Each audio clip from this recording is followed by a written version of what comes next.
cultura é a formação das diferenças, é onde a gente se constitui, é a transformação que vem trazendo os grandes movimentos e, ao mesmo tempo, as maiores manifestações culturais, que é o que nós estamos vivenciando hoje, felizmente, com essas ideias de abertura, com essas ideias de dar as mãos para fazer com que a cultura realmente aconteça dentro desse conglomerado de diferenças, né?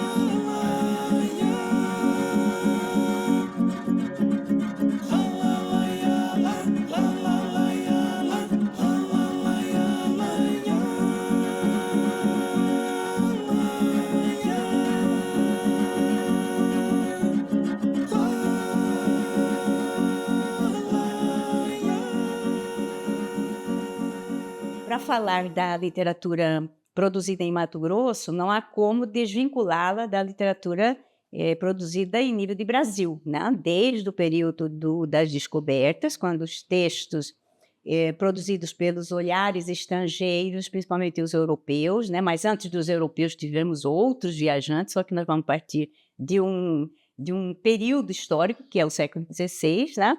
E que esses textos eles são muito lidos pelos próprios viajantes. E, em consequência disso, cada grupo de viajantes que vinha para o Brasil, eles reelaboravam aquele texto, digamos, aquela cartografia que era visitada, ela era reescrita, porque uns viam no período da chuva, outros viam no período da seca. Então, era uma geografia totalmente diferenciada, e que um relato acaba desmentindo ou ratificando o que o relato anterior, ou os anteriores, falavam, né?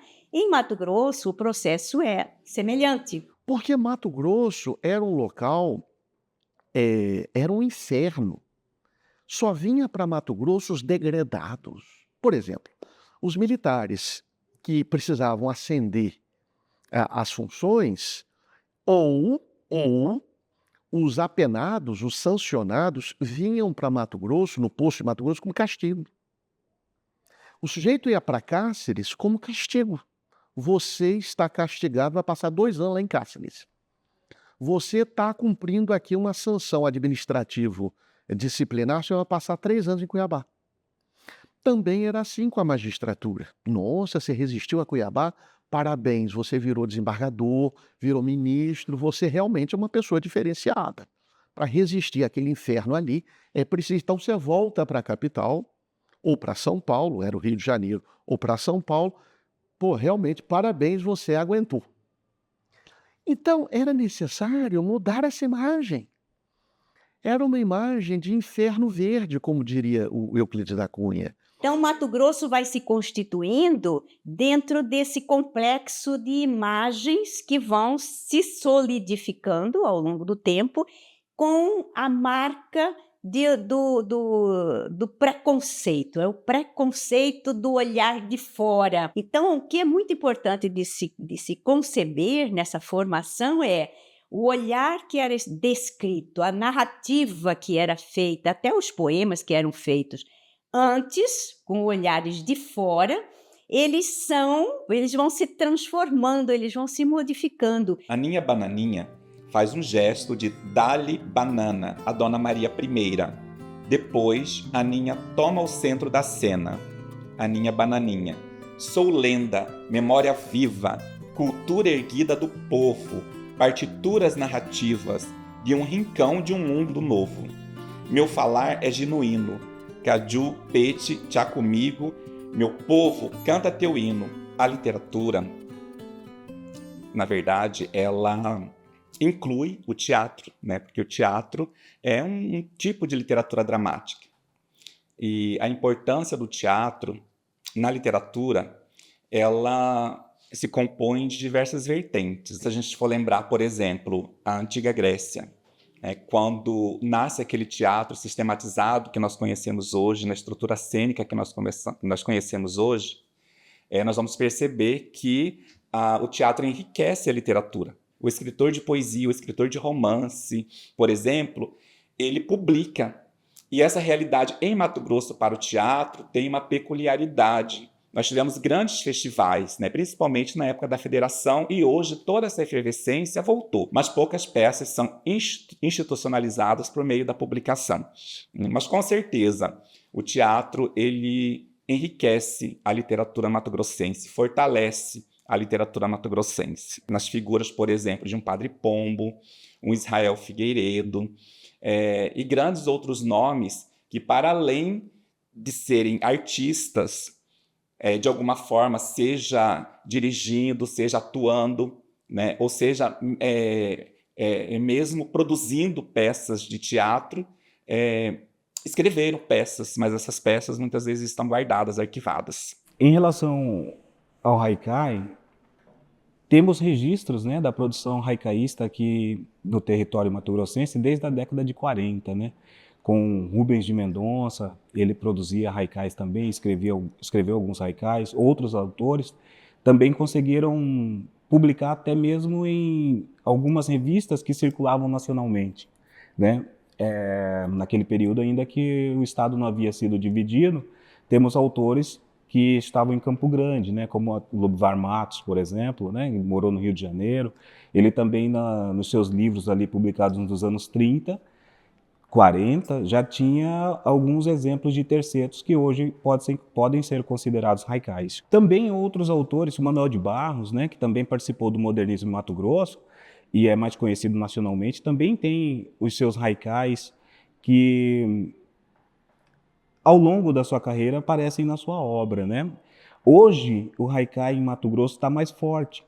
Ele já aparece como um livro só de haikais na obra de alguns autores mais contemporâneos, a Divanise Carbonieri, por exemplo, tem um livro só de haikais, O Lorenzo Falcão tem uma seção do livro dele com diversos haikais também. A gente tem quase 80 anos de haikai sendo produzido, É claro que o haikai tinha chegado muito recentemente ao Brasil, ele chega mais ou menos com a imigração japonesa, 1908, quando aquela leva de japoneses vieram para o país. Então, eles passam a cultivar o haikai em terras nacionais, o haikai vai aparecer nacionalmente ali com o modernismo, 1922, aqui em Mato Grosso, nos anos 40, nós temos registros, e depois disso, assim, vários autores passam a cultivá-lo, O Silva Freire, aparece na obra Silva Freire, Antônio Neto, Antônio Sodré, mais recentemente, o pessoal que produz dos anos 80 para cá, o haikai já está sempre presente na obra desses autores, Marta Helena Coco, Marli Walker, Então o haikai está bem representado em Mato Grosso, sobretudo nas 2 últimas décadas. Olhando o varal, ficamos por um fio, eu e o pardal. Menino de rua, passa pela vidraça o clarão da lua. As mulheres certamente escreveram literatura. Entretanto, elas publicaram muito menos. Porque para publicar um livro, o que eu preciso? Eu preciso ter esse domínio, esse poder aquisitivo, que era o que a mulher não tinha. Tudo dependia do homem, tudo era limitado por ele. Então, a mulher, ela era, historicamente, a leitora. E elas sempre sendo retratadas nas obras deles como personagens, Então, é a mulher objeto.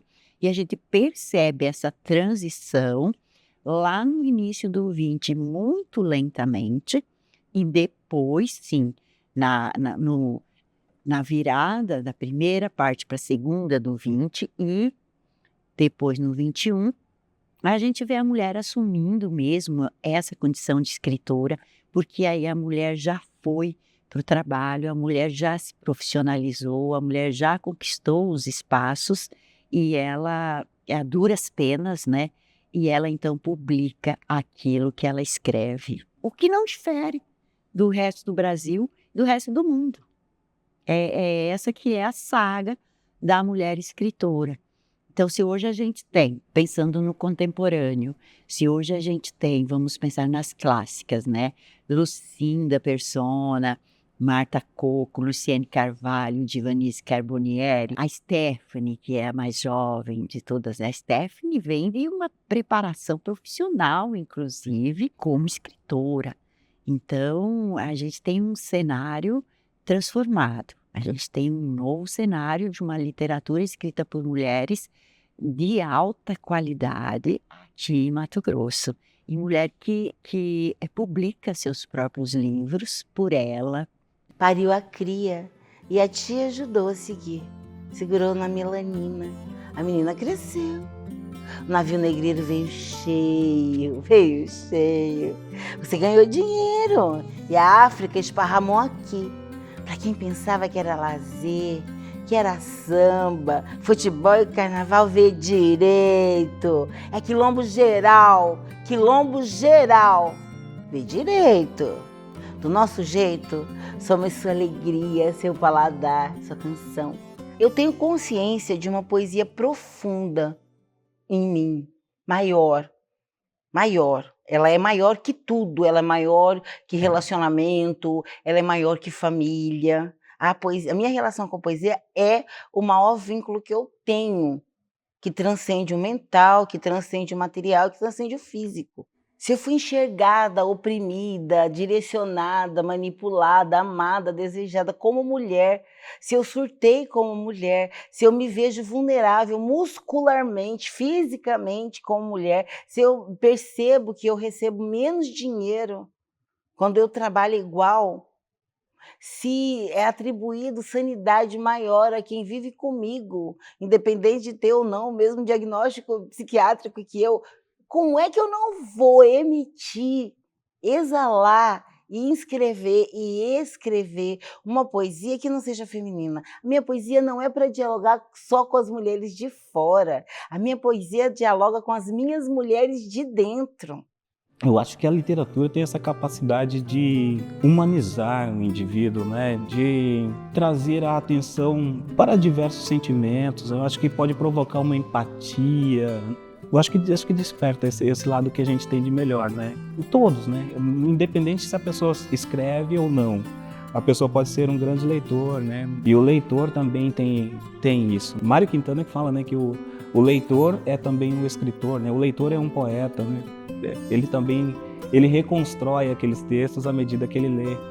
Formou-se então o ser, e daí, da bendita e nobre união, com o insondado intento, aflora-se e procura alcançar a infinita esfera sideral, o humano pensamento. E estamos vivenciando um momento em que Mato Grosso está em convulsão, porque existe uma grande produção mais interior do que a própria capital, né? E que vem trazendo uma nova fisionomia para a produção cultural. Temos grandes representantes da literatura, nós temos grandes poetas, grandes romancistas. É muito raro encontrarmos o registro, né, dessa realidade literária, realidade artística ou teatral mato-grossense nos livros de história e crítica brasileira, do sistema brasileiro.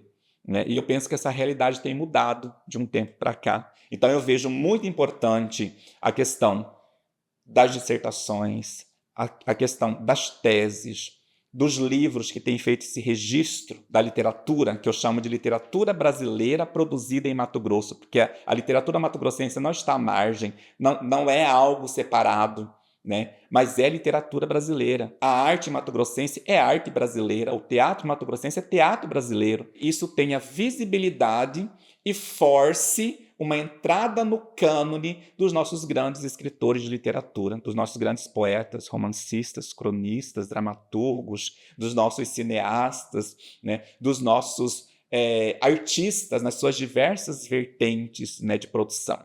É necessário que a gente esteja em cenários de hip hop, em cenários de feiras, em cenários de Brasília. É necessário que nós façamos gestão política com os nossos representantes para que eles nos levem como fruto maduro. Se você pensar assim, que até pouco tempo, pouquíssimo tempo, você, você tinha os dedos de uma mão e pronto, fechava. Que são essas canônicas que a gente tem aí, que a gente já falou.